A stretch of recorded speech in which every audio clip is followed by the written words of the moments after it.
Invité dans le brunch de l'info, diffusé ce dimanche 7 mars sur LCI, le docteur Jean-Paul Hamon a poussé un gros coup de gueule concernant la stratégie vaccinale française anti-Covid-19.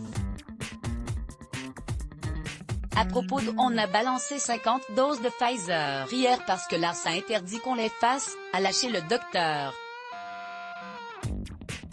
Jean-Paul Hamon, propos des vaccins, sur le plateau du brunch de l'info ce dimanche 7 mars. Sur LCI, le président de la Fédération des médecins a vivement critiqué la stratégie vaccinale du gouvernement contre le Covid-19.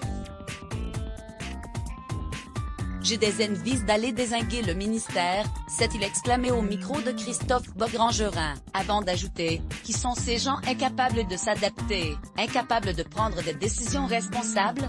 Jean-Paul Hamon a notamment expliqué qu'au centre de vaccination de Clamart, Hauts-de-Seine, où il exerce, 760 personnes avaient été vaccinées. Spanden, le personnel médical a été contraint de se débarrasser de plusieurs doses du vaccin Pfizer contre leur volonté. Miracle. On avait les infirmières, qui avaient enfin des seringues avec des aiguilles serties, qui leur permettaient de ne rien perdre. Elles m'ont dit tout de suite, triomphante, « Regardez, on a fait 7 doses, dans un flacon qui normalement était prévu pour 5, a-t-il raconté. Et de poursuivre, malheureusement, quelqu'un a prévenu l'ARS. On a l'autorisation pour 6 doses. Ne faites pas la 7e, c'est une blague? Demande le journaliste. Ce à quoi le médecin a répondu très remonté, non, ce n'est pas une blague.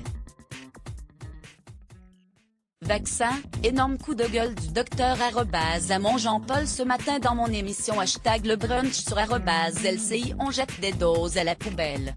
Interview en intégralité sur mon Instagram https://t.b/t.co/xi3lnx/tqpic.twitter.com/mqq. Christophe Beaugrand-Gerin Beaugrand, March 7, 2021. Pas le premier coup de gueule. Ce n'est pas la première fois que le docteur médiatique critique la stratégie vaccinale du gouvernement.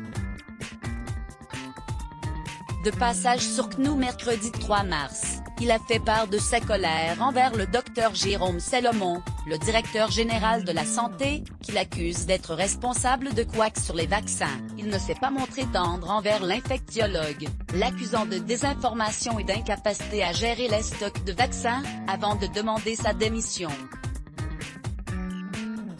Article écrit en collaboration avec 6 médias, Crédit Photo, Federico Pistellini Panoramique Best Image Let's Block ADS. Why?